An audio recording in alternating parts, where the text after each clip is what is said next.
자, 29페이지부터 권리해가지고 법률관계와 권리 의무에서 법률관계, 인간관계, 호의관계 이런 말이 나오죠. 이런 문제입니다. 우리가 살면서 여러 가지 관계를 맺게 되는데 이러한 관계를 통틀어서 생활관계라고 해요. 근데 이 관계가 두 가지로 나뉜다는 얘기거든요. 법률관계와 인간관계로 나뉩니다. 나누는 기준은 뭐냐면 법에 의해서 규율되는 관계를 법률관계라고 하고요. 인간관계는 법이 아닌 나머지 것들, 뭐 도덕, 종교, 친분 이런 것으로 규율되는 관계를 우리가 인간관계라고 하고요. 특징은 법률관계는 권리와 의무를 발생시키는 데 반해서 인간관계는 권리와 의무를 발생시키지 않는다는 특징이 있고요. 여기서 먼저 뒤에 나올 건데 의무의 법적 개념 말씀드리면 의무란 뭐냐면 반드시 이행을 해야 할 법적인 구속을 우리가 의무라고 합니다. 자, 그럼 이렇게 되는 거죠. 법에 의해서 규율되는 법률관계는 권리와 의무를 발생시킨다는 말은 반드시 이행을 해야 된다는 얘기고요. 이행하지 않는다면 법적인 제재가 따른다는 얘기고요. 인간관계는 권리와 의무를 발생시키지 않는다는 말은 이행해도 그만 안 해도 그만 상관이 없다 이렇게 되는 겁니다. 그죠? 그래서 우리가 법률관계와 인간관계를 구별하는 기준은 반드시 이행해야 되는 것은 법률관계, 해도 그만 안 해도 그만 상관이 없는 것은 뭐죠? 인간관계 이렇게 되는 거거든요. 예를 들어서 제가 돈 50만 원을 빌렸어요. 그러면 이 돈은 반드시 갚아야 됩니다. 따라서 50만 원을 빌리는 것은 뭐죠? 법률관계인 거죠. 근데 제가 친구하고 오후 3시에 대전역 앞에서 만나가지고 영화 보기로 했거든요. 안 가도 됩니다. 안 가면 이런 그지 같은 새끼하고 욕을 하고 말지 저한테 어떤 법적 제재를 가할 수는 없으니까 오후 3시에 만나기로 하는 것은 뭐가 돼요? 인간관계가 되는 거죠. 구별하실 수 있겠죠? 그죠? 중요한 건 아니에요. 근데 문제는 인간관계가 여러 가지가 있는데 인간관계 한 가지 예로서 뭐가 있냐면 호의관계라는 게 있습니다. 호의관계라는 것은 이 호자가 좋을 호자거든요. 호의, 좋은 의사입니다. 좋은 뜻으로 좋은 의사로 상호간에 이익을 주고받는 관계를 우리가 호의관계라고 하고요. 호의관계도 결국은 인간관계 한 가지 예이기 때문에 법적인 권리와 의무를 발생시키지 않는다는 점에서는 마찬가지입니다. 예를 들어 볼게요. 제가 자동차를 타고 운전을 하고 있는데 꼬마아이가 비가 억수로 쏟아지는데 걸어가고 있어요. 그래서 제가 안서로 차를 세워가지고 어디 가니? 그랬더니 집에 간대요. 근데 한 15분 걸어가야 될 것 같아요. 그래서 제가 아저씨가 태워다 줄게 라고 했다면 이 아이를 집에까지 태워다 주는 관계는 뭐죠? 호의관계입니다. 따라 이것도 뭐죠? 인간과의 일종이기 때문에 권리의 의무를 발생시키지 않는다는 말은 제가 그 아이를 집에까지 태워다 주겠다고 했지만 꼭 그럴 필요는 없다는 거죠. 중간에 급한 일이 생기면 야, 나 아저씨가 급한 생각이 여기서 좀 걸어가라. 중간에 내려줘도 상관은 없다. 이런 얘기인 거죠. 뭐 많습니다. 뭐 마트 가려고 하는데 아이를 볼 사람이 없어서 앞집 가서 개똥이 엄마 우리 애 좀 2시간 좀 봐줘. 이런 것도 뭐죠? 호의관계. 그죠? 여러분들이 만약에 수업 끝나고 집에 가시는데 같은 방향에 있어 제가 태워다 드릴게 해서 같이 태우고 갔다. 이런 것도 뭐죠? 호의관계. 특징이 뭐죠? 해도 그만 안 해도 그만 권리의 의무를 발생시키지 않는다는 거죠. 여기까지는 문제가 없어요. 근데 문제는 뭐냐면 제가 이 아이를 태우고 가다가 빗길에 미끄러져서 요 아이가 다쳤어요. 상해를 입었죠. 그럼 저는 요 아이를 치료해 줘야 되는데 반드시 치료해 줘야 될까요? 아니면 해주고 싶으면 해주고 안 해주고 싶으면 안 해주는 건가요? 무슨 상인지 아시겠죠? 그죠? 제가 이 아이를 태우고 가다가 빗길에 미끄러지면서 가로수를 들이받아서 애가 다쳤어요. 반드시 치료해 줘야 됩니다. 그럼 여기서 이 아이를 태워다 주는 것까지만 뭐예요? 인간관계고 호의관계. 이 아이가 다쳐서 그 아이를 치료해 주는 것은 더 이상 인간관계, 호의관계가 아니라 뭐로 바뀐 거죠? 법률관계로 뒤바뀌었다는 거죠. 그죠? 그래서 우리가 호의관계가 법률관계로 뭐가 될 수 있냐면 전환될 수가 있어요. 특히 문제가 되는 것은 이 아이가 다쳤다는 것처럼 호의관계를 이행하는 과정에서 아이가 다쳤다, 문제가 발생했고요. 이 발생한 문제를 해결하는 것은 더 이상 호의관계가 아니라 뭐로 바뀝니까? 법률관계로 뒤바뀌게 됨을 주의하시기 바랍니다. 따라서 이 아이를 뭐죠? 반드시 치료해 줘야 돼요. 마찬가지로 이런 겁니다. 앞집에 뭐죠? 개똥이 엄마 우리 애 2시간만 봐줘. 이건 뭐죠? 호의관계인데 아이를 보는 과정에서 이 아이가 다쳤어요. 화상을 입었어요. 그럼 이것도 뭐죠? 뭐로 바뀐 거예요? 법률관계로 바뀌기 때문에 반드시 뭘 해줘야 돼요? 치료를 해줘야 됩니다. 근데 여기서 우리가 좀 생각해 볼 것은 뭐냐면 우리가 배우는 이 민법은 60년 1월 1일부터 시행되는 이 민법은 가슴 아프게도 우리가 만든 법이 아니에요. 이거는 실제로는 독일 민법을 거의 뭐죠? 번역해 쓰고 있는 수준입니다. 우리 민법이. 그래서 독일 놈들의 민족성이 반영돼 있어요. 그러니까 우리는 어떤 민족이냐면 좋은 게 좋은 민족이어가지고 뭐죠? 좋은 일이라면 적극적으로 뭐죠? 도와주고 적극적으로 뭐죠? 챙겨주는 게 미덕이라고 생각하는 민족이지만 독일 놈들은 그렇지 않아요. 독일 놈들의 민족성은 굉장히 뭐죠? 이렇게 구별하는 걸 좋아합니다. 그래서 좋은 일이라 하더라도 남의 일 껴드는 거는 별로 법적으로 긍정적으로 평가하지 않아요. 그래서 최근에 우리가 어떤 일이 벌어지냐면 자꾸 이제 옛날에는 안 그랬는데 점점점 어떻게 되냐면 남의 일 챙겨 안 하려고 노력하는 경향이 있죠. 그죠?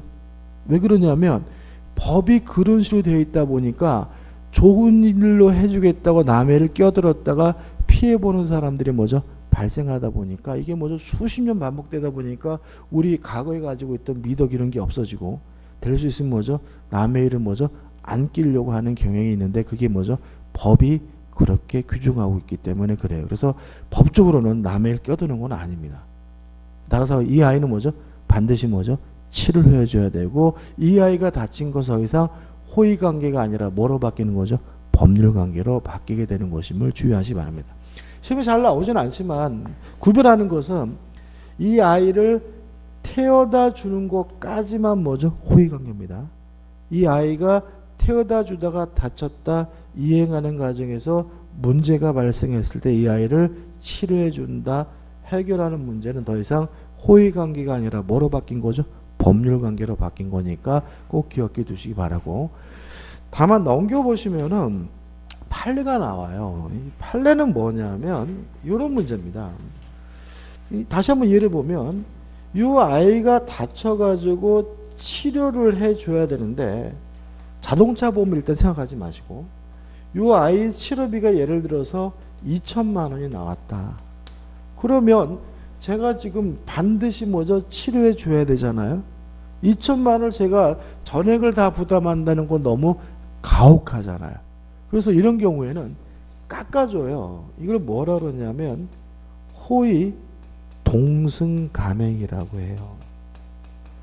무슨 말이냐면 호의로 좋은 뜻으로 동승 타고 가다가 사고가 나면 뭘 해준다는 거죠? 감액해 준다는 거죠. 그럼 감액 비율은 어떻게 결정되냐면 종합적으로 판단한다는 판례, 이 판례가. 예를 들어 가지고 이 아이가 타기 싫다는데 억지로 제가 태웠다. 그러면 감액 비율이 적어요.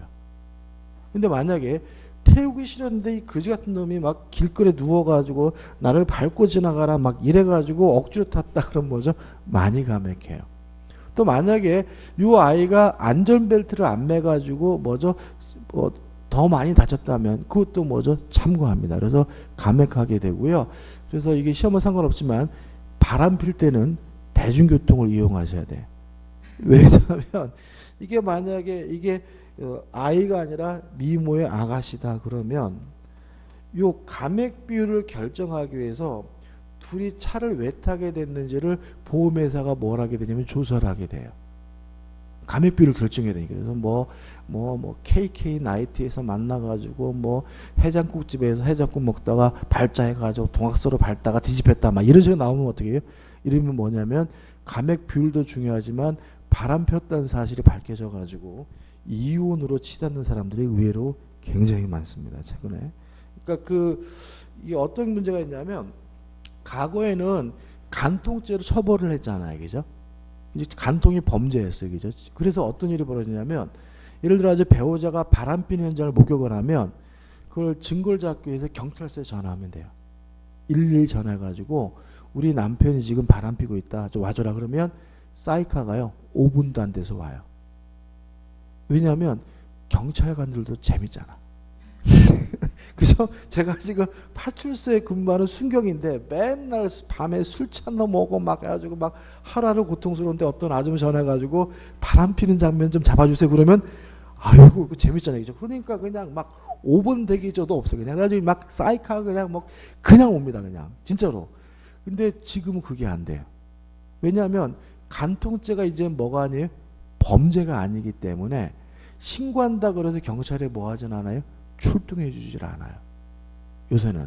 그러니까는 경찰도 좀 아쉬운 일이긴 하지만 그래서 이 부정행위를 입증하는 것이 굉장히 어려운 시대가 됐어요. 그러니까 이 간통죄를 처벌하고 안 하고가 문제를 떠나가지고 그 부정행위를 했다는 것을 입증해가지고 이혼소송 제기해서 위자료 받고 이런 게 먼저 굉장히 어려운 시대가 됐는데 그거를 조사해주는 데가 요새는 또 유일한 데가 뭐예요? 보험회사인 거예요. 보험회사. 뭐 하다가요? 이렇게 사고가 나면. 그래서 바람 필 때 꼭 뭐죠? 대중교통. 그죠? 전철을 타시거나 시내버스를 타셔야지 괜히 자가용 타고 가다가 먼저 사고가 나면 빼도 막도 못하는 뭐죠? 이혼 자료를 조사를 해주는 일이 발생할 수 있으니까 조심하시기 바라고 그 얘기입니다. 그죠? 그래서 정리해보면 여기까지는 정리해볼게요. 자, 법이 아닌 도덕이나 친분으로 규율되는 관계를 우리가 뭐죠? 인간관계라고 하고 특징은 뭐죠? 권리와 의무를 발생시키지 않습니다. 따라서 해도 그만 안 해도 그만 상관이 없고요. 인간관계 한 가지 예로서 호의관계가 있다. 따라서 호의관계도 법적인 의무를 발생시키지 않으니까 해도 그만 안 해도 그만 상관이 없는데 문제는 인간관계를 이행하는 과정에서 문제가 발생했다. 아이가 다쳤다. 동승자가 사망했다. 이럴 때는 뭐로 바뀝니까? 법률관계로 뭐죠? 전환돼 버린다. 따라서 반드시 그 아이를 뭘 해야 돼요? 치료를 해줘야 되는데 깎아준다. 이걸 뭐라 그러죠? 호의 동승 감액이라고 하고 호의 동승 감액 비율은 어떻게 결정되느냐? 종합적으로 판단하게 된다는 판례가 나와 있습니다. 중요한 판례는 아닙니다. 자, 31페이지 오시면 이제 뭐가 나오냐면 권리와 의무에서 권리가 나오죠. 일단 권리가 뭐냐에 대한 개념입니다. 1번 권리의 본질에 관한 전통적인 학설의 대립 이렇게 나오잖아요. 일단 이건 뭐냐면 이런 얘기거든요. 권리가 뭔지 아세요? 이렇게 물어보면 이 사람이 나를 물어보고 이러지만 권리가 뭔지 한번 얘기해 보세요. 그러면 할 말이 별로 없어요.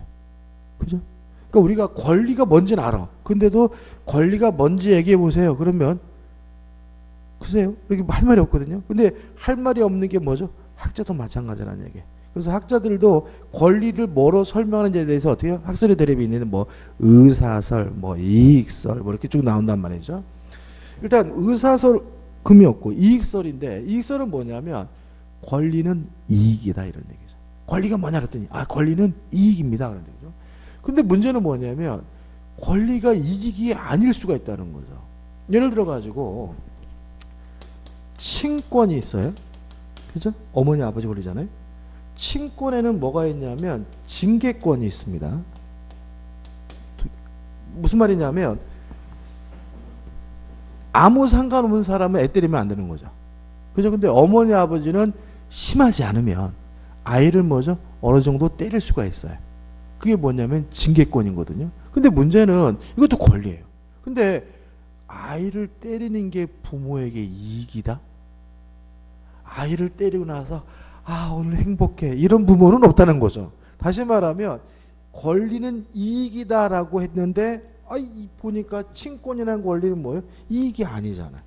오히려 친권이 이익이기보다는 뭐죠? 의무성이 강하잖아요. 그래서 이익선은 받아들이지 않고요. 우리 통설은 3번 권리 법력설입니다. 그러니까 권리란 뭐냐에 대해서 뭐냐면 법력이라는 말은 뭐냐면 법이 인정하는 힘이다. 그래서 법력인 거예요. 그러니까 권리라는 것은 이익도 아니고 의사도 아니고 뭐예요? 힘이라는 거죠. 파워라는 거죠. 법이 인정하는 힘을 우리가 뭐죠? 권리다 이런 거죠. 근데 이 법이 인정하는 힘이 뭐냐면 어떤 힘이냐면 일정한 이익을 향유하기 위해서 누리기 위해서 법이 인정하는 힘을 우리가 뭐죠? 권리라고 합니다. 그래서 권리가 뭐냐? 권리란 일정한 이익을 누리기 위해서 법이 인정하는 힘, 파워를 뭐죠? 권리라고 합니다. 그래서 오늘 앞으로 권리하고 그러면 다른 거 생각하지 마시고 뭐죠? 힘이다라고 생각하시면 돼요. 그 다음에 이제 2번 권리와 구별되는 개념이 나오는데 1번 권능이 나오죠. 자, 이런 문제입니다. 자, 소유권은 명백히 권리입니다. 근데 문제는 소유권이란 권리는 뭐냐면 물건을 사용할 수 있고 수익할 수 있고 처분할 수 있는 권리거든요. 그러면 요 소유권이라는 권리 속에는 구성 분자들이 있는 거죠. 내용이 있는 거죠. 요 구성 분자를 뭐라 그러냐면 권능이라고 합니다. 그래서 권능이란 권리를 구성하고 있는 구성 분자 내용을 말해요. 그래서 앞으로 우리가 사용 권리 이런 말은 안 써요. 사용 권능. 수익 권리 이런 말은 안 씁니다. 수익 권능, 처분 권능 이런 말을 쓰게 되고 권능은 뭐죠? 권리를 구성하고 있는 내용, 구성 분자가 뭐죠? 권능입니다. 그 다음에 2번 권한이죠. 자, 이 문제입니다. 권리는 뭐냐면 일정한 이익을 향유하기 위해서 법이 인정하는 힘이거든요. 근데 이 이익은 누구의 이익이냐면 자기 자신의 이익이에요. 누구의 이익이? 자기 자신의 이익입니다. 그래서 가끔 뭐 엄마가 애들 때리면서 이놈의 자식아 나 줘라 그래 너 줘라 그러지 거짓말이에요. 애를 좁히는 이유는 뭐죠? 날 위한 거예요. 왜냐하면 이런 거거든요. 애를 징계해서 혼내서 이 아이가 바르게 자라고 좋은 대학 가서 돈 많이 벌면 부모에게 뭐가 생기는 거예요? 만족이 생기는 거잖아. 어디 가서 우리 아들이 이번에 서울대학교 의대 갔어요. 누구 만족인 거예요? 자기 자신은. 그래서 모든 권리는 누구의 이익인 거예요? 자신의 이익을 향유하기 위해서 하는 거예요. 그러면 남을 위한 것은 뭐라고 하느냐? 권한이라고 한다 이거죠. 그래서 권한은 뭐예요? 타인을 위한 거예요. 그래서 우리가 권리는 뭐예요? 날 위한 거. 권한은 뭐죠? 타인을 위한 거죠. 그래서 우리가 벌써 몇 년 됐네요. 그죠? 박근혜 대통령이 탄핵 소추당했을 때 황교안 국무총리가 대통령 권한대행이죠. 대통령이 만약에 걸리면 난리 나겠죠. 그죠? 왜요? 자신의 이익을 위해 쓸 수 있다는 얘기잖아요. 근데 대통령이라는 거는 자기를 위해서 쓰라는 얘기 아니라 뭐죠? 국민을 위해서. 그죠? 국가를 위해서, 남을 위해서 힘을 쓰라는 얘기니까 그것은 타인을 위한 것이니까 권리가 아니라 뭐죠? 권한인 거죠. 우리 시험범위 가장 대표적인 권한은 뭐겠어요? 대리권, 대표권 이런 것들은 권리가 아니라 뭐죠? 권한인 거죠. 왜요? 자기를 위한 것이 아니라 남을 위한 것이기 때문에. 그래서 나 자신을 위한 것은 뭐죠? 권리고 남을 위한 것, 타인을 위한 것은 뭐죠? 권한이다. 이렇게만 정리하시면 돼요. 그 다음에 넘겨보시면 이제 뭐가 나오냐면 권원이 나옵니다. 권원이란 말은 원래 줄임말입니다. 권리, 원천. 권자고 원자고 넣어서 권원 이런 거죠. 이게 무슨 말이냐면 일정한 행위를 정당화시켜주는 이유 이런 걸 우리가 뭐죠? 권원이라고 그래. 자, 이 사람이 어떤 행위를 했는데 그 행위를 뭐죠? 정당화시켜준 이유 원인들을 뭐라 그래요? 권원이라고 하는 거죠. 예를 들어서 어떤 어른이 아이를 막 종아리를 때려요. 그래서 지나가다가 당신 뭔데 애 때려? 그랬더니 이 양반이 내가 이놈 애비요 라고 했다면 그 사람은 그 아이를 때리는 행위를 정당화시켜 줄 수 있는 권한인 뭘 갖고 있는 거예요? 친권을 가지고 있는 거죠. 동의하시나요? 누가 아파트를 들어가요. 당신 뭔데 이 집 들어가? 그래서 내가 이 집 주인이요. 그러면 그 사람은 아파트에 들어갈 수 있는 행위를 정당화시킬 수 있는 뭐가 있는 거죠? 소유권이 있는 거죠. 그죠? 어떤 사람이 남의 땅에다가 나무를 심고 있어요. 당신 뭔데 여기다 나무 심어? 내가 이 땅의 임차인이요. 그러면 그 사람은 남의 땅에다 나무를 심을 수 있는 뭐가 있는 거예요? 임차권이 있는 거죠. 이렇게 일정한 행위를 정당화시켜 줄 수 있는 원인들을 통틀어서 뭐라 그래요? 권한이라고 하는 거죠. 그래서 예를 들어서 이러이러한 행위를 할 권한이 있다 그러면 그 사람 행위가 뭐란 얘기죠? 정당하다는 얘기인 거죠. 그죠? 이러이러한 행위를 할 권한이 없다 그러면 그 사람 행위는 뭐하지 않다는 얘기예요? 정당하지 않다는 얘기인 거예요. 그죠? 앞으로 문제를 풀 때 이러이러한 권한이 있다 그러면 어렵게 생각하지 마시고 그 사람 행위는 뭐예요? 정당하다. 이러이러한 행위를 할 권한이 없다 그러면 뭐죠? 그 사람 행위는 뭐죠? 정당하지 않다. 이렇게 이해하시면 되는 거고 권한이라는 말은 뭐죠? 일정한 행위를 정당화시켜 줄 수 있는 원인을 뭐라 그러죠? 권원이라고 합니다. 그 다음에 4번 반사적 이익, 권리 반사 이런 말이 나오거든요.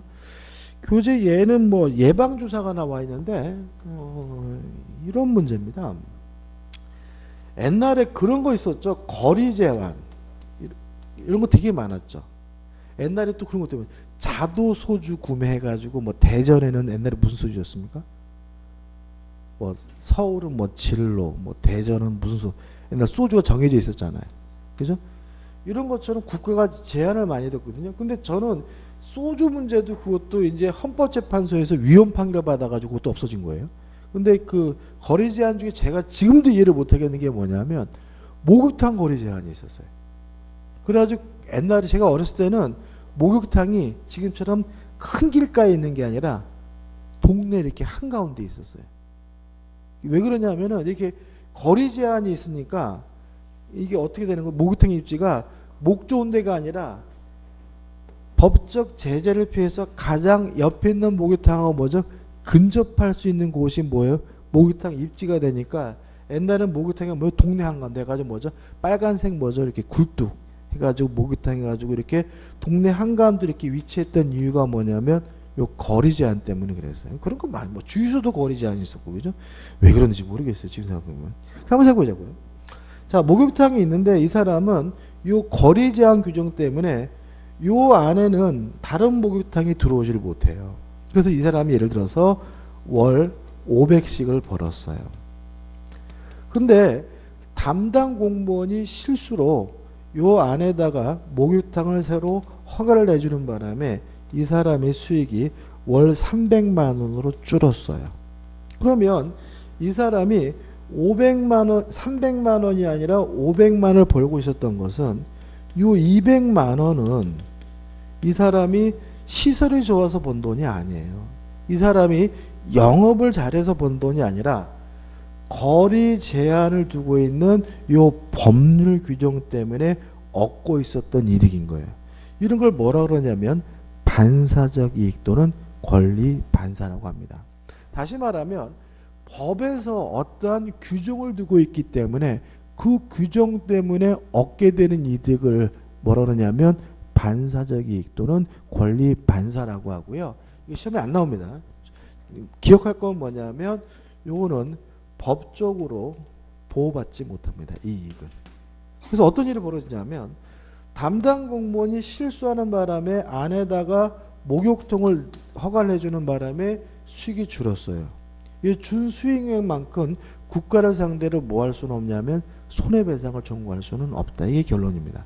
다시 말씀드리면 법에서 규정하고 있는 내용 때문에 반사적으로 얻게 되는 이익을 뭐죠?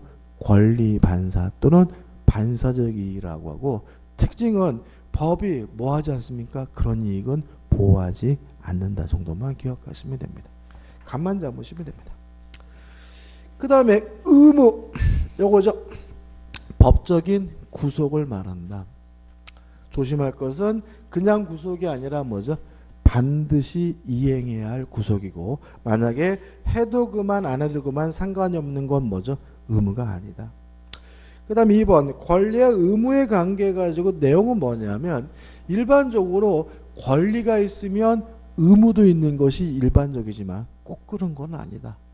때에 따라서는 권리만 있는 경우도 있다 정도만 아시니까 한번 보시면 될 것 같고, 그 다음에 3번에서 간접 의무에서 뭐가 나오냐면 책무가 나오죠. 이게 뭐예요? 해도 그만 안 해도 그만 상관이 없는 걸 말합니다. 그래서 의무는 반드시 이행해야 되는 것만 의무니까 해도 그만 안 해도 그만 상관이 없는 거는 의무가 아니고 우리가 간접 의무 뭐라 그러냐면 책무라고 하고, 간접 의무 책무 예가 나오거든요. 이거 절대로 시험에 안 나올 거니까 신경 쓰지 마세요. 그죠? 그 다음에 우측에 보시면 권리의 종류입니다. 형성권이 나오죠. 형성권이라는 개념이 은근히 중요해요. 그래서 실제로 그 시험에도 가끔 형성권인지 아닌지를 구별하는 문제가 나오게 되고, 그래서 교재에도 얘들이 나오거든요. 이거 안 해오셔도 돼요. 안 해오셔도 되고 나중에 정리해드리긴 하겠지만 나중에 자연스럽게 알게 되는 내용이고요. 얘들은 안 해오셔도 되고, 그 다음에 얘 중에서 모르는 얘기 나오잖아요. 그런 것도 뭐죠? 일단은 신경 쓸 필요는 없어요. 일단 형성권의 개념은 승낙을 얻을 필요 없이 일방적으로 행사할 수 있는 권리를 우리가 형성권이라고 합니다. 형성권이 뭐죠? 승낙을 얻을 필요 없이 일방적으로 행사하는 권리죠. 그래서 교재 보시면 형성권에서 권리자의 일방적인 의사표시만으로 이렇게 돼 있잖아요. 그러니까 일방적인 의사표시만으로라는 말은 상대방으로부터 뭘 받지 않는다는 거죠? 승낙을 받지 않는다는 얘기예요. 그래서 승낙을 받지 않고 일방적으로 행사하는 권리를 우리가 뭐죠? 형성권이라고 합니다. 얘가 권리자의 의사표시만 효과가 생긴 형성권이 얘가 나오는데, 이거는 형성권의 개념을 설명드리는 거예요. 얘가 뭐가 나오죠? 법률행위 동의권이 나오네. 자, 이런 얘기입니다. 갑이 미성년자인데요. 을과 만나서 자신의 부동산에 대해서 매매 계약을 하려면 뒤에서 하겠지만 친권자로부터 뭘 받아야 되냐면 동의를 받아야 돼요.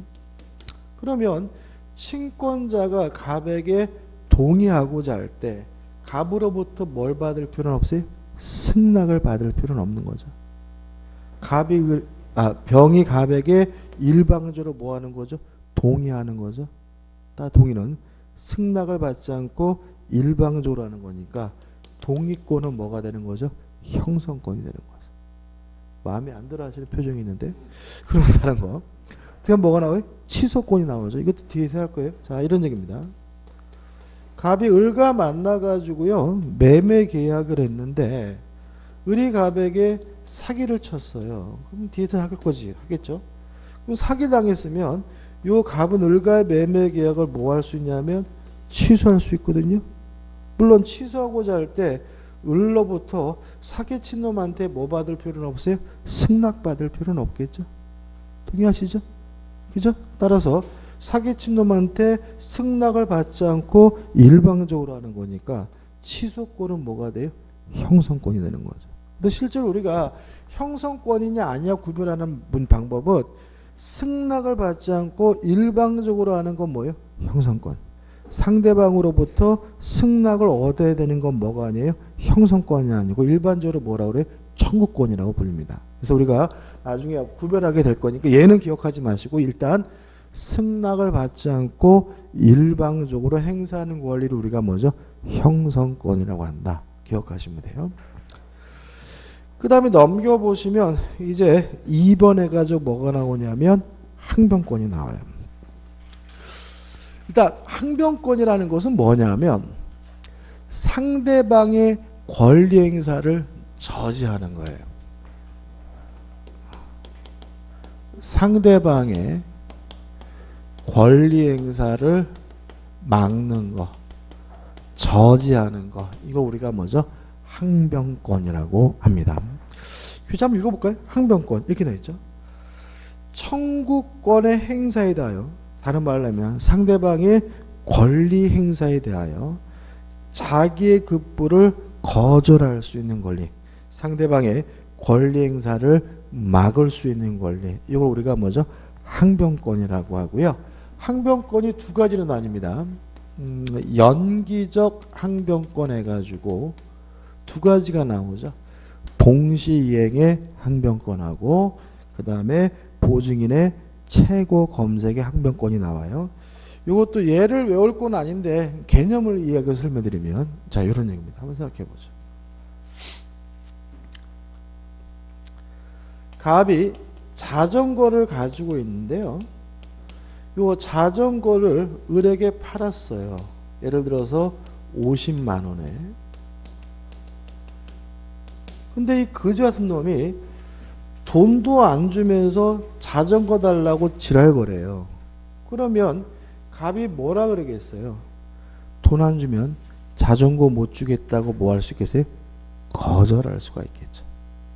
다시 말하면 자전거를 인도하고 돈을 주는 것은 동시에 이행해야 되는 것이고 네가 안 하면 나도 못하겠다라고 뭐 할 수 있어요? 거부할 수 있는데 이걸 우리가 뭐죠? 동시이행 항변권인 거죠. 근데 이거는 연기시키는 거죠. 언제까지 연기할 수 있어요? 을이 갑에게 50만 원을 뭐죠? 줄 때까지. 그죠? 다시 말하면 이거는 영구적으로 안 하는 게 아니라 뭐죠? 연기하는 것에 불과하니까 이거 우리가 뭐죠? 동시이행 항변권이라고 하는 거죠. 이해되시죠? 그죠? 그 다음에 보증인의 최고 검색하면 이런 겁니다. 을이 갑에게요 1억을 빌려줬어요. 그래서 갑이 뭐죠? 채무자고. 근데 병이 이러한 1억 빌려준 행위에 대해서 뭘 썼어요? 보증을 서서 병이 뭔 거죠? 보증인인 거죠. 자, 채고라는 말이 뭐죠? 채고. 독촉입니다. 독촉, 촉구. 그래서 우리가 앞으로 채고한다 그러면 뭐죠? 독촉한다, 촉구한다 이런 얘기인 거거든요. 그럼 생각해 보자고요. 자, 우리 상식적으로 보증을 섰다는 말은 갑이 돈을 안 갚으면 대신 돈을 갚아주기로 한 거잖아요. 동의하시죠? 그죠? 근데 을이 병한테 와서 막 돈 달라고 막 지랄거려요. 그러면 병이 을한테 뭐라 그러냐면 야, 너 갑한테 돈 달라고 하긴 했어? 너 갑한테 돈 달라고 하기 전까지는 나 돈 못 줘? 이게 뭐예요? 최고의 항변권인 거죠. 동의하시나요? 분위기 싸한데 다시 한번. 자, 최고가 뭐라고요? 독촉이에요. 그죠? 지랄, 돈 달라 지랄하는 겁니다. 자, 지금 보증인은 뭐냐면 채무자가 안 갚으면 대신 돈을 갚아주는 사람이잖아요. 동의하시죠? 근데 이놈이 느닷없이 병한테 가가지고 돈 달라고 막 지랄거리면 병이 을한테 뭐라 그러겠어요? 야, 갑한테 돈 달라고 해보긴 했어? 너가 갑한테 돈 달라고 할 때까지는, 돈 달라고 독촉할 때까지는 돈 못 줘 라고 뭐 할 수 있어요? 거부할 수 있는데 이게 뭐라고요? 최고의 항변권이다. 왜냐하면 보증인은 채무자가 못 갚으면 안 갚으면 대신 갚는 거니까요. 근데 이게 영구적인 게 아니죠. 그래서 을이 갑한테 뭐 하겠어요? 전하겠죠. 전화가지고 야 이 자식아 돈 갚어. 이게 뭐예요? 채고잖아요. 그러면 이게 뭐예요? 채고 항변권은 뭐죠? 소멸되는 거죠. 그죠? 그랬더니 그럼 병이 뭐라 그랬어요? 야 임마 안 갚는다고 돈 없다고 말면 어떻게 뒤져봐야지. 이게 뭐예요? 검색의 항변권이죠. 우리 검색이란 말을 많이 쓰죠. 인터넷 검색. 그 얘기예요. 다시 말하면 갑에게 돈이 있는지 없는지를 뭐죠? 을이 뒤져볼 때까지 검색해 볼 때까지 나 돈 못 갚겠다라고 뭐 할 수 있어요? 거부할 수 있는데 이게 뭐죠? 최고 검색의 항변권이에요. 자, 여기서 이제 문제가 생깁니다. 연대보증은 보증인에게 요게 없습니다. 자, 우리가 일반적으로 보증을 쓰면은 연대보증을 많이 세우잖아요. 그죠? 연대보증과 일반 보증의 차이점은 보증인에게 최고 검색의 항변권이 있는 건 일반 보증이고요. 보증인에게 최고 검색의 항변권이 없는 것은 연대보증인 거예요. 그래서 연대보증은 채권자 입장에서는 아무한테나 편한 사람한테 돈 달라고 할 수 있어요. 그죠? 다시 말하면 일반 보증은 보증인에게 최고 검색의 항변권이 있으니까 얘한테 돈 달라고 해도 안 주잖아요. 그래서 갑한테 돈 달라고 하고 재산 다 뒤져봐서 돈이 없어야 그때 비로소 병한테 뭐 할 수 있어요? 돈 달라고 할 수 있는데 반해서 연대보증은 채권자 입장에서는 아무한테나 편한 사람한테 바라보러 돈 달라고 할 수 있는 게 연대보증이기 때문에요. 연대보증과 일반 보증의 차이점은 뭐냐면 보증인에게 최고 검색의 항변권이 있으면 일반 보증이고 최고 검색의 항변권이 없으면 뭐예요? 연대보증. 여기서 차이점이 나오게 된다는 거 기억해 두시면 나중에 공부할 때 편해요. 일단 개념은 잡고요. 여기까지는 뭐죠? 연기적 항변권이죠. 그 다음에 이제 뭐가 나오냐면 영구적 항변권 해가지고 얘가 상속인에 뭐가 나오냐면 한정승인이 나와요. 자, 이런 문제입니다. 이거는 갑이 돌아가셨는데 재산이 얼마냐면 예를 들어서 10억이에요. 근데 이분의 채무가 너무 많아요. 예를 들어서 30억이다. 그러면 요분이 만약에 사망을 하게 되면 빚도 상속되는 거 아시죠? 그죠? 그래가지고 재산만 상속되는 게 아니라 뭐죠? 채무도 상속이 되기 때문에 요 상속인들이 행동을 잘해야 돼요. 일반적으로 뭘 하게 되냐면 상속 포기를 하게 돼요. 상속 포기. 상속 포기를 하게 되면 포기하겠다 그러면 어떻게 해요?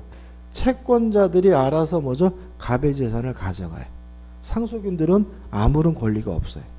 근데 문제는 만약에 요 갑의 재산 중에 예를 들어서 꼭 보존할 재산이 있을 수가 있어요. 예를 들어서 뭐 선산이 있거나 갑의 재산 중에 뭐 종갓집이 있거나 이런 경우에는 무조건 상속 포기하보다는 뭐 할 필요가 있냐면 한정 승인할 필요가 있어요. 한정 승인이란 말은 뭐냐면 갑의 재산의 한정에 의해서 상속을 승인한다는 겁니다. 그래서 한정 승인하게 되면 상속인은 요 10억 한도에서만 책임을 져요. 10억을 초과하는 금액에 대해서 뭐라는지 책임을 안 져요. 이해되시나요? 그러면 어떻게 되냐면 예를 들어가지고 만약에 재산이 10억이면 한정 승인하면 10억 내놓으면 이 선산 종갓집을 뭐 할 수 있어요? 보존할 수가 있어요. 그죠? 그래서 일단 만약에 그냥 빚이 많으면 간단하게 뭐죠? 상속 포기하는 것이 좋을 수 있는데 아버지 부모님 재산 중에서 꼭 보존할 필요가 있는 재산이 있다면 상속을 뭐 할 필요가 있어요? 한정 승인할 수 있고 한정 승인이라는 것은 뭐냐면 재산의 한정에서 상속을 뭐죠? 승인하겠다는 얘기고 재산에 초과되는 부분에 대해서는 더 이상 뭐죠? 이행할 필요가 없어요. 그 사람의 재산을 초과하는 범위 내에서는 이행을 뭐 할 수 있어요? 거절할 수 있어요. 어떻게?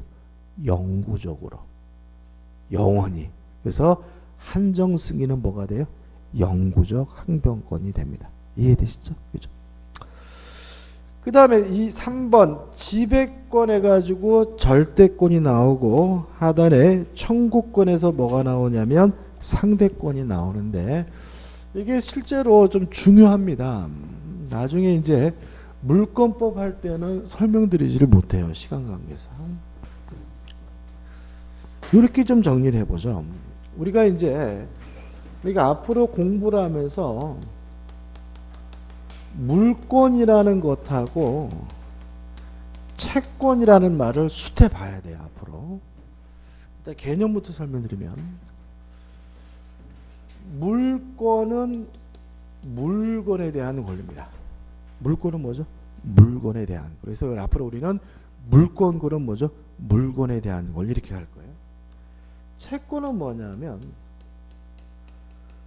특정한 사람에게 일정한 행위를 요구할 수 있는 권리를 우리가 뭐죠? 채권이라고 합니다. 개념 중요합니다. 물권은 뭐죠? 물건에 대한 권리. 채권은 뭐죠? 특정한 사람에게 일정한 행위를 요구할 수 있는 권리가 뭐죠? 채권이에요. 그럼 생각해 보자고요. 갑이라는 사람이 A라는 건물을 가지고 있어요. 그러면 이 소유권은 물권이겠죠. 왜냐하면 A라는 건물 물건에 대한 권리니까요. 소유권 물권입니다. 을이 갑에게요 1억을 빌려줬어요. 그러면 을은 갑이라는 특정한 사람에게 1억을 달라고 뭐 할 수 있게 됐어요? 요구할 수 있게 됐으니까 을에게는 뭐가 있는 거죠? 채권이 있는 거죠. 동의하시죠? 그죠? 물권은 뭐죠? 물건에 대한 권리. 채권은 특정한 사람에게 일정한 행위를 뭐죠? 요구할 수 있는 권리입니다. 근데 여기서 좀 중요한 것이 뭐냐면 물권은 절대권이고 채권은 상대권이라는 개념이 굉장히 중요해요. 일단 우리가 공부하다 보면은 일반적으로 쓰이는 말과 법적 용어가 개념이 다른 경우가 있는데 처음에 나온 건데 절대라는 말은 우리가 일반적으로 반드시 꼭 이런 의문이 쓰이지만 법에서는 앞으로는 절대라는 말은 모든 사람이란 뜻으로 쓸 거예요. 상대라는 말은 이랬다 저랬다가 아니라 앞으로는 특정된 사람 이런 의미로 쓸 겁니다. 그래서 절대적 무효 그러면 모든 사람에게 무효. 상대적 무효 그러면 뭐죠? 특정된 사람에게만 무효 이런 얘기예요. 절대적 발생 그러면 모든 사람 입장에서 발생. 상대적 발생하면 특정된 사람 입장에서는 발생 이렇게 되는 거예요. 그래서 우리는 앞으로 절대라는 말이 나오면 모든 사람, 상대라는 말이 나오면 뭐죠? 특정된 사람 이렇게 할 거거든요. 자, 그럼 물권이 절대권이라는 말은 모든 사람에게 주장할 수 있는 권리라는 얘기예요. 채권이 상대권이라는 말은 특정된 사람에게만 주장할 수 있는 권리라는 얘기예요. 너무나 당연한 얘기입니다. 한번 보세요. 갑이라는 사람이 소유권이라는 권리를 갖고 있는데 소유권은 뭐죠? 물권입니다. 물론 갑은 자신의 소유권을 세상 모든 사람에게 뭐 할 수 있어요? 주장할 수가 있으니까 소유권은 뭐예요? 절대권인 거예요. 을이 갑에게 1억 원을 빌려주면 1억을 달라고 요구할 수 있는 뭐가 있어요? 채권이 있는데 누구한테만요? 갑한테만 돈 달라고 해야 됩니다. 엉뚱한 병한테 돈 달라 그러면 뒤지게 빠져요. 따라 채권은 특정한 사람에게만 주장할 수 있기 때문에 뭐가 되는 거죠? 상대권이 되는 겁니다. 이게 앞으로도 계속 제가 이제 여러분하고 7월 달까지 수업하면서 계속 쓸 거예요. 채권은 뭐죠? 특정한 사람에게만 주장할 수 있는 뭐죠? 상대권이니까 제3자에게 주장하면 뭐 한다고요? 뒤지게 맞는다. 그죠? 꼭 기억해 두셔야 되겠죠. 그래서 어떤 일이 발생하냐면 물권은 모든 사람이 주장할 수 있는 절대권이기 때문에 대항력이 있어요.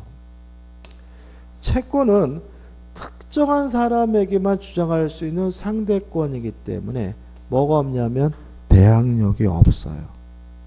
자, 한번 생각해 보죠. 갑이라는 사람이 A라는 토지를 가지고 있어요. 근데 을에게 뭘 설정해 줬냐면 전세권을 설정해 줬거든요. 자, 우리가 아직 전세권의 개념은 제가 정확히 말씀 안 드리고 있는 겁니다. 나중에 설명드릴 건데 전세권은 물권이에요. 전세권은 뭐라고요? 물권. 자, 동의하셔야 되겠죠? 전세권은 뭐라고요? 물권입니다. 이런 상태에서 갑이 이 땅을 병에게 팔고 병에게 이전 등기를 해주면 병이 새롭게 뭘 갖게 돼요? 소유권을 갖게 되는데 병이 을한테 와서 내 땅이니까 나가라고 지랄거리면 을은 나는 전세권자니까 못 나간다라고 뭐 할 수 있어요? 버틸 수가 있어요. 왜냐하면 전세권은 물권이고 물권은 모든 사람에게 주장할 수 있는 뭐예요? 절대권이니까 갑에게도 주장할 수 있다. 병에게도 주장할 수 있다. 뭘 갖는 거죠? 대항력을 갖는 거죠. 이해되시나요? 그죠? 근데 만약에 갑이 소유하고 있는 요 토지에 을에게 임대차 계약을 해서 임차권을 줬어요. 임차권은 뭐예요? 채권이에요. 동의하셔야 돼요. 임차권은 뭐라고요? 채권. 자, 이런 상태에서 갑이 병에게 팔아먹고 병한테 이전 등기를 해줬더니 병이 소유권을 취득한 후에 내 땅이니까 나가라고 막 지랄거릴 때 을은 나는 임차권이 있으니까 못 나간다라고 뭐 할 수 없어요? 버틸 수가 없어요. 왜냐하면 임차권이 채권이라는 말은 갑에게만 주장할 수 있는 권리. 다른 사람에게 뭐 할 수 없다고요? 주장할 수가 없으니까 병에게는 주장할 수 없다. 뭐가 없는 거죠? 대항력이 없는 거죠. 그래서 우리가 앞으로 물권은 대항력을 갖게 된다라는 말을 쓰게 돼요. 왜요? 물권은 모든 사람이 주장할 수 있는 뭐예요? 절대권이니까. 이에 반해서 채권은 뭐가 없어요? 대항력이 없다는 말을 쓰게 돼요. 왜요? 채권은 특정한 사람에게만 주장할 수 있는 뭐예요? 상대권이니까. 여기서 이제 우리가 발목을 잡는 게 뭐냐면 주택임대차보호법이 문제가 돼요. 일단 주택임대차보호법은 시험 범위가 아니에요. 그죠? 근데 제가 뭐라고 했어요? 토지라고 했죠? 뭐가 아니에요? 주택이 아니에요? 그러니까 이 주택임대차보호법 적용 안 돼요. 그죠? 그 다음에 상식적으로 주택임차권자가 대항력을 취득하려면 뭘 해야 돼요? 인도받고 주민등록하면 대항력을 갖거든요. 그러면 주택임차권이라는 권리는 대항력이 있는 권리예요? 없는 권리예요? 없는 권리인 거죠. 왜냐하면 주택임차권자가 대항력을 취득하려면 인도받고 주민등록을 해야 비로소 뭘 가지? 대항력을 갖는다는 말은 주택임차권이라는 권리 자체는 뭐가 없는 거예요? 대항력이 없다는 걸 깔고 있는 거잖아요. 동의하시죠? 그래서 우리는 예외가 없어. 모든 임차권은 다 뭐가 없는 거예요? 대항력이 없는 것부터 시작하는 거예요. 항상 우리가 시험에서 문제되는 건 뭐예요? 상식적이지 않은 것 같은 거예요. 여러분 생각해 보시죠. 우리가 이제 민법을 공부할 때 가장 문제가 되는 게 뭐냐면 열심히 설명드리는데 갑자기 이렇게 까뚱까뚱하면서 저를 막 불신의 눈빛을 막 쳐다보면서 그럴 리가 없는데 막 이런 눈빛을 바라고 있는 분이 문제인 거야. 왜 문제냐면 만약에 민법의 답이 상식에 부합하다면 시험 문제 안 내요. 왜 그러는 거예요? 민법의 답이 상식에 부합한다면 공부 안 한 분도 맞히는 거잖아요. 그렇지 않습니까? 다시 말해 문제가 가치가 있으려면 공부하신 분은 맞히고 공부 안 하시는 분은 뭐예요? 틀려야 문제가 가치가 있는데 그냥 상식적으로 알고 있는 내용이라면 공부 안 하신 분도 맞출 수 있잖아요. 그리고 시험 문제 안 내. 근데 그거를 그냥 막 신주단지 같이 막 그거만 믿고 그냥 약간 상식에 반한 듯한 것을 얘기를 들으면 죽어도 안 받으려는 분이 있어요. 그러면 안 돼. 그러니까 우리가 항상 뭐가 문제인 거예요? 상식적이지 않고 말 같지도 않은 것들이 항상 뭐가 돼요? 문제가 되는 것들이니까 자꾸 뭐 하려고요? 받아들이려고 노력을 하셔야 돼요. 그죠? 자, 다시 한번요. 채권은 특정된 사람에게만 주장할 수 있는 뭐죠? 상대권이므로 뭐가 없어요? 대항력이 없다. 따라서 모든 임차권은 예외 없이 뭐가요? 대항력이 없다부터 시작해야 됨을 주의하시기 바랍니다. 그죠? 이것도 계속 말씀드릴 거예요. 그 다음에 우측에 보시면 권리의 기타 분류해가지고 일신 전속권과 비전속권 이렇게 나오잖아요. 중요한 건 아닙니다. 뭐 양도할 수 없는 것, 한 사람에게만 속하는 것, 이걸 우리가 일신 전속권, 오른쪽에 남아있죠. 비전속권이라는 거는 뭐죠? 양도할 수 있는 거죠. 그 다음에 2번 주된 권리, 종된 권리. 말 그대로요. 주된 권리는 뭐죠? 주된 권리. 종된 권리는 뭐죠? 종된 권리. 그죠? 뭐 이런 얘기겠죠. 을이 갑에게요 1억을 빌려줘서 1억을 달라고 요구할 수 있는 뭐가 있냐면 채권이 있고요. 요걸 담보하기 위해서 갑소유 A 부동산에다가 뭘 설정했냐면 저당권을 설정했어요. 그럼 을은 권리가 두 개예요. 채권과 뭘요? 저당권. 두 개의 권리를 가지고 있는 거잖아요. 이거 생각해 보자고요. 저당권 없이도 돈 빌려줄 수 있어요. 동의하시죠? 그죠? 근데 돈을 안 빌려줬는데 저당권을 설정할 수는 없거든요. 그러면 저당권을 설정하려면 반드시 뭐가 있어야 돼요? 채권이 있어야 되니까. 채권이 주된 권리고 저당권은 뭐예요? 종된 권리. 다시 말하면 주된 권리가 있어야 비로소 존재할 수 있는 권리가 뭐죠? 종된 권리가 되는 거죠. 그래서 일반적으로 채권은 뭐죠? 주된 권리고 저당권과 같은 담보 물권은 뭐가 돼요? 종된 권리. 이렇게 되는 거죠. 개념만 잡으시면 돼요. 그 다음에 넘겨보시면 절대권과 상대권 말씀드렸죠? 자, 특정된 사람에게만 주장할 수 있는 권리는 뭐죠? 상대권. 가장 대표적인 것이 뭐죠? 채권이고 모든 사람에게 주장할 수 있는 권리가 뭐죠? 절대권. 가장 대표적인 것이 뭐죠? 물권입니다. 근데 4번 기대권. 다른 말로는요. 희망권이라고 합니다. 희망권. 다시 말하면 미래 권리를 말합니다. 그러니까 지금이 아니고 뭐죠? 미래에 갖게 되는 권리 우리가 뭐죠? 기대권. 다른 말로 뭐죠? 희망권이라고 하죠. 여러분들이 주택관리사 시험에 합격하면 주택관리사 자격증 주어지나요? 그럼 여러분들이 왜 공부하는 거죠? 주택관리사 자격증을 따겠다는 뭐죠? 기대를 가지고 공부하시는 거잖아요. 이렇게 현재 권리가 아니라 뭐죠? 미래 권리를 우리가 뭐죠? 기대권 또는 뭐죠? 희망권이라고 합니다. 그 다음에 권리의 충돌과 경합해가지고 나와 있는데 오늘은 여기까지만 할 겁니다. 여기까지 할 거고 다음 주에 뭐죠? 권리의 충돌과 뭐죠? 경합부터 들어갈 거고 오늘 첫날에도 좀 빨리 끝나는 거고요. 다음 주부터는 우리가 그 시간이 충분치가 않아요. 그러니까 제가 달력을 보니까 다행히 그 월요일 날이 9번 나오더라고요. 9번. 그래서 11월 달에 4번, 12월 달에 5번 해서 9번 나오는데 9번 수업 다 할 겁니다. 그래서 뭐 휴강하고 그런 거 없을 거고요. 다 할 거고 그 다음에 시간이 그래도 충분치 않기 때문에 그래서 뭐 한 보통 지금 다음 주부터는 이맘때쯤면 한 번 쉬고 또 한 번 더 할 거예요. 그래가지고 먼저 1시 한 40분 정도에 끝날 거니까 그렇게 알고 오시고 오늘은 먼저 첫날이니까 1시까지만 하면 되겠죠. 자, 오늘 수고 많으셨습니다. 고맙습니다. 고맙습니다.